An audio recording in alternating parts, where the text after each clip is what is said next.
सर्वप्रथम माँ सरस्वती को मेरा कोटि कोटि प्रणाम। Welcome to my YouTube channel counting teacher. मैं विद्या चौधरी आज पढ़ाने जा रही हूँ क्लास 8 है, जिसका चैप्टर है 2 एक घन वाले रेखित समीकरण के बारे में पहले आपको विस्तार से बताऊंगी, फिर हम प्रश्नावली को सॉल्व करेंगे। और आज है डॉक्टर भीमराव अम्बेडकर जयंती। इन्हीं पावन अवसर पर मैं आपको एक मोटिवेशन लाइन है कि उच्च नीच का भेद मिटाकर सबको एक समान बनाया, ज्ञान की ताकत क्या होती है, डॉक्टर भीमराव ने हमें बताया। तो डॉक्टर भीमराव अम्बेडकर तो हर कोई जानता है, उन्होंने अपने संविधान को लिखा है, बनाया है। तो हमने सुना है कि डॉक्टर भीमराव अम्बेडकर की जो जीवनी हम अगर पढ़ते हैं तो उनका जो जीवन था वो आसान नहीं था। उन्हें हमेशा उच्च नीचता करते, उनके साथ बहुत भेदभाव किया गया। उन्हें शिक्षा भी नहीं मिलती थी, उन्हें बाहर बैठा दिया जाता था, कुएं से पानी नहीं मिलता था, फिर भी वो अटल रहे अपने देश के लिए। कहा कि अगर बच्चे नहीं पढ़ेंगे, आने वाले बच्चे नहीं पढ़ेंगे तो ये देश आगे नहीं बढ़ेगा। तो उन्होंने अपने जीवन में संघर्ष करते हुए एक शिक्षा की ताकत को बताया, जागरूक किया कि शिक्षा में कितनी ताकत होती है। तो क्या एक डॉक्टर भीमराव अम्बेडकर जैसे व्यक्ति इस दुनिया में कुछ महान बन सकते हैं, तो हम क्यों नहीं बन सकते। उच्च नीच का भेद मिटाकर तो एक ज्ञान की ताकत ही एक ऐसी ताकत है जो कि हर हालात को बदल सकती है। आप ज्ञान की ताकत का अंदाजा भी नहीं लगा सकते कि एक ज्ञान की ताकत क्या होती है।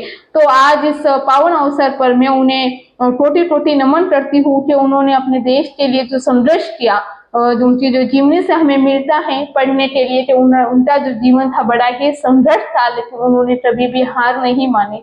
तो हमें भी हार नहीं माननी है। हमें तो सारी सुविधाएं मिल रही है, सब कुछ है, हमें भी अपने देश के लिए कुछ करना है। तो इस पावन अवसर पर मैं सभी को कहती हूँ कि आपकी तरफ से भी आप डॉक्टर भीमराव अम्बेडकर को कोटि कोटि नमन करें और डॉक्टर भीमराव अम्बेडकर की तरह ही इस दुनिया में महान बने। अब चलते हैं, मैं अपनी जो लाइन्स है, जो हमारा टॉपिक है एक चर वाले रेखित समीकरण के बारे में मैं आपको आज विस्तार से बताऊंगी। मेरा हर बार की तरह मेरा हर एक सिद्धांत है कि हर चीज की गहराई में जाना होता है, क्योंकि जब तक आप गहराई में नहीं जाओगे तो आप उसे नहीं पा सकोगे, क्योंकि हर चीज की गहराई में जाने के बाद ही उसे हमें पता चलता है कि ये से सॉल्व कैसे करना है। तो एक चर वाले रेखित समीकरण में हम पाते हैं समीकरण क्या होता है, जैसे कि यहाँ शब्द आया है समीकरण। तो अगर आप समीकरण को नहीं पता होगा तो आप नहीं हल करेंगे। रेखित क्या होता है, एक चर वाला क्या होता है, पहले इसको समझो।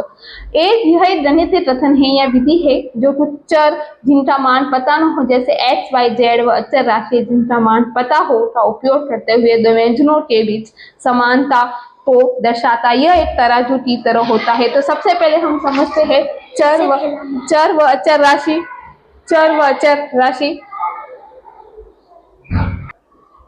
यहाँ पर एक राशि नाम आया है चर व अचर। तो देखो चर राशि क्या होती है, देखो यहाँ पर समझो। चर राशि और अचर राशि, इन दोनों का भी आपको ज्ञात होना बहुत जरूरी है। अचर राशि, चर राशि क्या, एक्स वाई जेड एबीसीडी, कोई भी नाम थर्ड भी आप लिख सकते हैं, थर्ड जिसका हमें मान ज्ञात नहीं हो, ठीक है। और अचर राशि का मतलब होता है कोई भी संख्या, 1 2 3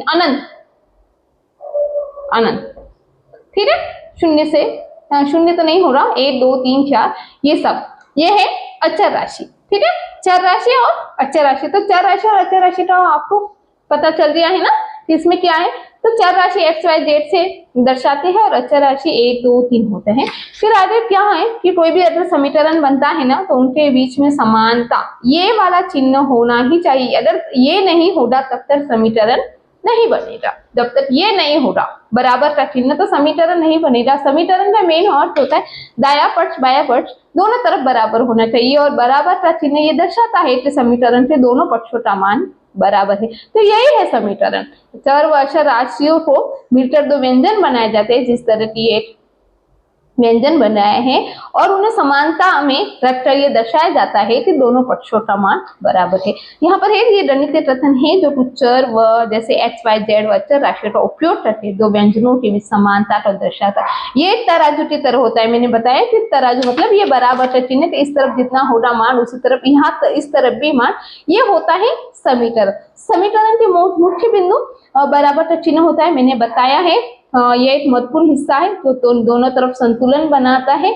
फिर है अज्ञात। समीकरण में अक्षर जैसे x व y का मान पता करना होता है। समीकरण में क्या करना होता है, हमें x व y आदि जो संख्याएं होती है, कोई भी जो चर होती है, समीकरण में अक्षर जैसे x व y का मान पता करना होता है। जैसे कि समीकरण में उदाहरण बताए हैं 2x + 5 15, इस तरह के क्या होते हैं, समीकरण होते हैं। तो समीकरण का तात्पर्य आपको समझ में आ गया है, कुछ भी हार्ड नहीं है। मतलब चर व अचर राशियों से मिलकर दो व्यंजन बनाते हैं और उनके बीच में बराबर का चिन्ह होता है जो समानता को दर्शाता है, वही है समीकरण। समीकरण के जो प्रकार होते हैं, वैसे तो ये बहुत प्रकार है, लेकिन आपके पाठ्य पुस्तक के अनुसार रेखित समीकरण और द्विघात समीकरण, हम इसके बारे में पढ़ेंगे। तो शॉर्ट में अगर मैं बता दूं तो रेखित समीकरण का घात 1 होता है और द्विघात समीकरण का घातांक 2 वाला, मतलब जिसकी घात 1 होगी वो तो होगा रेखित समीकरण, और जिस यहाँ पर देखो कोई है राशि, देखो x y z, ये कोई अचर राशि है, सॉरी चर राशि है, यहाँ पर कुछ नहीं है। तो सपोज करो यहाँ पर 1 है, क्योंकि हम x पर 1 बार तो x y z और 8 जो इनमें छिपा हुआ होता है। तो ये सारे क्या है, ये है रेखित समीकरण। ये सारे क्या है, ये है रेखित समीकरण। और द्विघात समीकरण क्या होता है, जिसकी घात 2 हो, जैसे x2 y2 z2। तो ये सारे क्या है, द्विघात समीकरण, द्विघात समीकरण। लेकिन यहाँ पर एक हमारा जो प्रश्नावली का नाम ही है एक चर वाले रेखित समीकरण, तो आपको द्विघात समीकरण के बारे में ज्यादा नहीं जानकारी मैं बताऊंगी, हमें पहले यही समझना होगा एक चर वाले रेखित समीकरण क्या होता है। तो चलो चलते हैं एक रेखित। अब मैं बताऊंगी मेन हमारा पॉइंट। अभी तक तो हम गहराई में गए थे, थोड़े ऊपर आ रहे हैं। समीकरण से हमारा तात्पर्य हमें पता भी चल गया है। रेखित समीकरण क्या होता है इसे समझो, ये सबसे मेन है, इसी के आधार पर प्रश्नावली सॉल्व होगी। तो एक ऐसा समीकरण जिनमें चर की अधिकतम घात 1 है, मतलब मैंने बताया चर की अधिकतम घात कोई भी चर राशि, ये सारी चर राशियां हैं और उसकी अधिकतम घात 1। ऐसा नहीं कि यहाँ पर अगर 4 है और ये आप बोले थे रेखित समीकरण, बिल्कुल हो ही नहीं सकता। तो किसी भी चर राशि की अधिकतम घात 1 होनी चाहिए, मतलब उसके ऊपर घात, सिंपल सी बात है, वो खुला लिखा हुआ होना चाहिए या फिर इस तरह होना चाहिए। तो ये सारे क्या है, रेखित समीकरण। ऐसे समीकरण को रेखित समीकरण कहते हैं। उदाहरण देखो, यहाँ पर आपको ध्यान देना है, क्या यहाँ पर x का मान 2 3 4 कुछ भी है क्या, नहीं, लेकिन गुणा है 3 के साथ। लेकिन हमें क्या बताया कि उसकी जो घात हमेशा ऊपर होती है और यहाँ कुछ भी नहीं, इसका मतलब है +5। तो ये रेखित समीकरण बन गया। समीकरण तो हमें पता ही, और रेखित समीकरण हो गया है। 2y - 4 ये भी एक उदाहरण है। तो ठीक है, एक चर वाले रेखित समीकरण के रेखित समीकरण हमें पता चल गया कि जिस चर की घात 1 हो, ठीक है। लेकिन एक चर किसे बोलते हैं, x y z, मतलब ये जो समीकरण में यहाँ पढ़ना, ऐसे समीकरण में केवल एक ही चर होते हैं, जैसे एक चर एक ही और चर की अधिकतम घात केवल x घात केवल 1 होती है। जैसे कि यहाँ पर आप समझ लो, जैसे कि यहाँ पर x + 2 + 3 = 9, ठीक है। इस तरह का कोई समीकरण है, इस तरह का कोई समीकरण है। तो ठीक है, ये क्या है, रेखित समीकरण। क्योंकि इसमें जो चर राशि है वो एक संख्या ही है, ओनली फॉर x है। यहाँ पर अगर ऐसा होता x + y + z और 9 + 2, ये समीकरण बनता ही नहीं है, क्योंकि यहाँ पर ये रेखित समीकरण नहीं होता। रेखित समीकरण के लिए एक ही कोई चर राशि होनी चाहिए समीकरण में, ओके। तो ये आपको ध्यान रखना है कि मुख्य बात है, केवल एक ही अक्षर का उपयोग किया जाता है। अगर यहाँ x है तो इसी तरफ भी दोनों पक्षों में ऐसा नहीं होगा कि यहाँ पर y होगा, ये गलत होगा, यहाँ भी x ही होगा, ठीक है। दोनों पक्षों में x ही होगा, मतलब कुल मिलाकर जो समीकरण हमें दिया गया होगा, कुल मिलाकर हमें जो समीकरण दिया गया होता है, वहां पर राशि या तो x होगी या y होगी, z होगी, कुछ भी होगी, लेकिन जो भी होगी वो ओनली फॉर एक ही होगी, ठीक है। ये आपको यहाँ तक आपको समझ में आ गया है। इसकी मुख्य बातें भी आप देख लो, केवल एक ही अक्षर का उपयोग किया जाता है, चर की घात 1 होती है, समानता, इसमें समानता का चिन्ह होना अनिवार्य, मतलब समीकरण बना तो समान बराबर का चिन्ह तो होना अनिवार्य है। उदाहरण जैसे हम ले सकते हैं 2x + 5। तो यहाँ पर देखो, सबसे पहले ध्यान दो, यहाँ पर देखो सबसे पहले चर राशि कौन सी है, तो चर है इसमें x है, और कुछ चर है क्या, नहीं। और चर की घात कितनी है? 1 है, मतलब ये रैखिक समीकरण। अब यहाँ पर देखो 3y माइनस 7 बराबर 2। तो यहाँ भी देखो ध्यान देना कि यहाँ पर बस y है, यहाँ ऐसा तो नहीं यहाँ पर z यहाँ भी y, ऐसा कुछ भी नहीं है। तो y है और उसकी y की घात क्या है? 1 ही है। तो ये भी क्या है? रैखिक समीकरण। x बटा 2 यहाँ पर बिल्कुल आपको घबराना नहीं है, तो बटे के रूप में, तो बटे के रूप में चलेगा, लेकिन क्या होगा कि x व y व z वो तीनों में से एक ही होनी चाहिए, जैसे कि यहाँ पर है। ओके, तो 4 हो गया। और यहाँ भी x की घात ऐसे, ऐसा नहीं कि यहाँ पर स्क्वायर कर दिया। अगर कोई संख्या इस तरह हो x स्क्वायर प्लस 4 बटा 8, तो बिल्कुल नहीं, ये रैखिक समीकरण नहीं बनेगा। ठीक है, क्योंकि इसकी घात क्या है? x स्क्वायर है। ओके, तो रैखिक समीकरण आपको पूरा विस्तार से मैंने बताए हैं, कुछ भी डाउट नहीं रहा होगा। और बहुत ही ये सिंपल प्रश्नावली है, अगर आप सॉल्व करेंगे तो आपको खुद को बहुत मजा आएगा। प्लस माइनस तो आपको थोड़ा ध्यान देना। और सबसे मेन बात, अगर आपको रैखिक समीकरण का समझ में नहीं आया तो थोड़ा वीडियो तो बैठ लेना, क्योंकि ये अगर समझ में आ गया तो आप प्रश्नावली सॉल्व हो जाएगी। तो हम चले अपने 1-2 उदाहरण की सहायता से मैं आपको बता दूं कि इसे हल कैसा करने होते हैं, फिर हम प्रश्नावली को सॉल्व करेंगे। तो हम चलते हैं, यहाँ पर देखो एक मैंने समीकरण हल करना, समीकरण को अब हल कैसे करते, हमने रैखिक समीकरण पढ़ा, समीकरण पढ़ा एक चर वाला। तो सबसे पहले तो देखो यहाँ पर एक चर ही है, यहाँ भी x है और यहाँ भी x है, तो इसे हल कैसे करना? सबसे पहले जो चर वाली राशि को एक तरफ ले लो और अचर वाली राशि को एक तरफ ले लो, ये इसका समीकरण में होता है। p यहाँ लिखना है, आप चाहे तो पूरा भी लिख सकते हैं, पक्षांतरण। ओके, पक्षांतरण करने पर। ठीक है, अब यहाँ पर आपको ध्यान देना है, देखो x वाला है और x वाला इस तरफ भी है, तो 2x, और हम पढ़ते आए हैं कि बराबर के इस तरफ चले जाते हैं, तो ये जो प्लस में था वो यहाँ पर क्या हो जाएगा? माइनस में। श्योर, कुछ भी डाउट नहीं है। फिर ये 2 और ये -3, ये बराबर के उस तरफ चले जाएगा, तो यहाँ माइनस है और यहाँ पर क्या हो जाएगा? प्लस। अब यहाँ पर 2x में से 8x जाएगा, तो पीछे क्या बचेगा? 8x लिखो या x लिखो, और 5 और 2 7। यहाँ पर हमें ये 3 था। ठीक है, ये इस तरफ आ गया, तो हो रहा है 5। तो कितना हो गया? ये हो रहा है 5। हमने यहाँ थोड़ी, अब यहाँ पर हमें क्या करना है? उत्तर की जांच। तो हमारा x कितना आया है? x जो आया है x का मान है। अब हमारा x का मान सही है या नहीं, इससे भी हम जांच कर देते हैं। तो उत्तर की जांच कैसे करते हैं? उत्तर की जांच। ठीक है, उत्तर की जांच, जहां पर x है वहां पर उसका मान रख दो। तो उत्तर की जांच में पहले तो समीकरण को लिख देते हैं। अब x की जगह पर हमें यहाँ पर लिख देना है, x का मान रखने पर, x का मान रखने पर। ठीक है, ओके। तो फिर ये 2x है, मतलब 2 है, गुना x की जगह पर हमें क्या लिखना है? 5 माइनस 3 बराबर x की जगह पर लिखना है 5 प्लस 2। फिर अभी से सॉल्व करो, 5 दूना 10 माइनस 3 बराबर 7, 10 में से 3 गए 6। बस हो गया। और हम चाहते हैं कि समीकरण में दोनों पक्षों का मान बराबर होना चाहिए, तराजू की तरह। तो हमारा ये क्या है? ये जो आंसर है वो सत्य है। देखो 7 इसी तरफ है और 7 इसी तरफ है, दाया पक्ष बाया पक्ष बराबर है।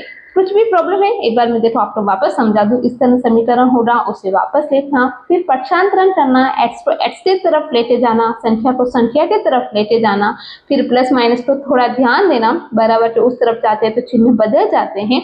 फिर 2x में से x जब जाता है तो x बचा, फिर 3 और 2, क्योंकि ये जो माइनस में था तो इस तरफ आया तो प्लस हो गया, तो x का मान हमें 5 मिल गए।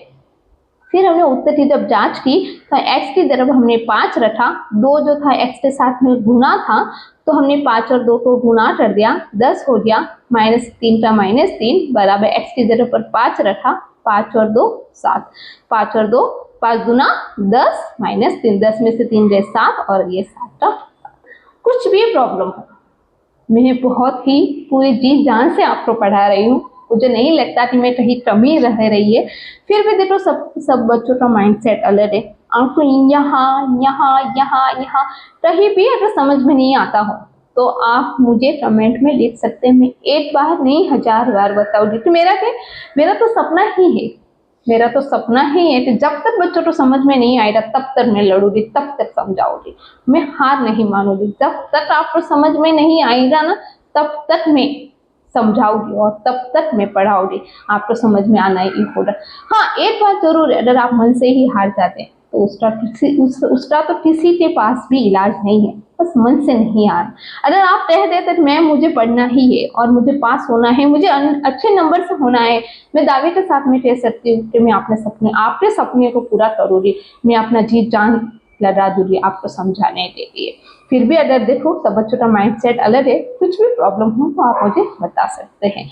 तो ओके, ये इस तरह का सिंपल सा था, लेकिन अब देखो इस तरह का कुछ क्वेश्चन है, तो इस क्वेश्चन को देखकर ही आप तो थोड़े डर ही जाएंगे बिल्कुल, तो बिल्कुल नहीं घबराना है। तो आओ इसे भी पक्षांतरण कर देते हैं। पक्षांतरण